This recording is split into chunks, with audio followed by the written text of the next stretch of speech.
সেই মোল্লারা নামাজ টাকার বিনিময়ে পড়ায়, তাদের পিছনে আমরা নামাজ পড়ি না। কারণ হলো সূরা ইয়াসিনের 21 নম্বর আয়াত আল্লাহ বলেছেন, তোমরা তাহাদের অনুসরণ করো যারা তোমাদের নিকট কোনো বিনিময় প্রত্যাশা করে না এবং হেদায়েত প্রাপ্ত। যাদের পিছনে আমরা নামাজ পড়তে যাব, তারা যদি বেতনভুক্ত কর্মচারী হন, তারা বেতনের জন্য নামাজ পড়ান, বেতনের জন্য ইসলামের কথা বলেন, ধর্মের কথা বলেন, তাদেরকে তো আমরা অনুসরণ করতে পারি। তাবিউ মান লা ইয়াসআলুকুম আজরান ওয়া হুম মুহতাদুন। তাদের অনুসরণ করো যারা তোমাদের কাছে কোনো বিনিময় প্রত্যাশা করে না। এটাই সরল অনুবাদ। অনুসরণ করো যে তোমাদের কাছে কোনো বিনিময় চায় না।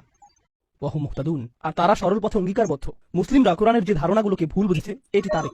কোরআন বলেছে যে তারা কোনো বিনিময় প্রত্যাশা করেনি। ভাই, আপনার প্রোগ্রামের জন্য কেন ফি নির্ধারণ করেছেন? না না, এটা জানার বিষয়। কোরআন আরো বলছে, ইস্তারুনা বিআয়াতিল্লাহি সামানান কলিলান। তারা আল্লাহর আয়াত বিক্রি করে সামান্য মূল্যের জন্য।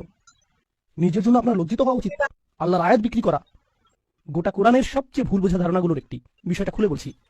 রাসূল সাল্লাল্লাহু আলাইহি ওয়াসাল্লাম মুসাব ইবনে উমাইরকে মদিনায় প্রেরণ করেছিলেন। জানেন আপনারা?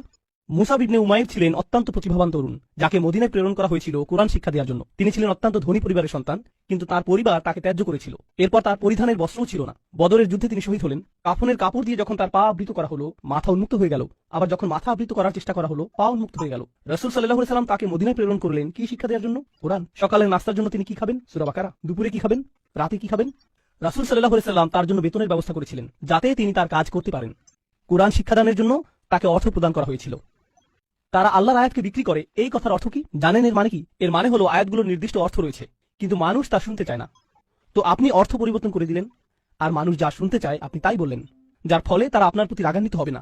আপনি মানুষকে এমন জবাব প্রদান করেন যা শুনে তারা ভালো বোধ করবে, আর তারা যা শুনতে ভালো বোধ করবে না সেগুলো আপনি এড়িয়ে গেলেন। এভাবেই তারা আপনাকে পছন্দ করতে থাকে, আর আপনি নিজের জনপ্রিয়তা ধরে রাখেন। এটাই সামান্য মূল্যে আয়াত বিক্রি করা।